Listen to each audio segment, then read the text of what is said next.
Here I have TCL 10 SE, and today I'm going to show you how to enable portable hotspot on this device. So first of all, you have to open Settings, then go to the Network and Internet, Hotspot and Tethering, Mobile Hotspot.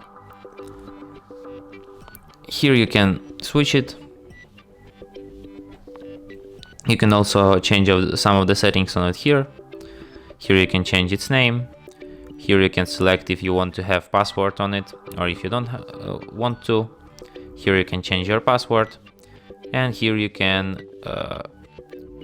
change maximum amount of users. And there is also an option in activity timeout. You can set it for 5 minutes, 10, and maybe for 1 hour. Set it by yourself. And you can also switch hotspot here at the upper bar. And that's it. Thanks for watching. If you find this tutorial useful, don't forget to hit that like button and subscribe to our channel.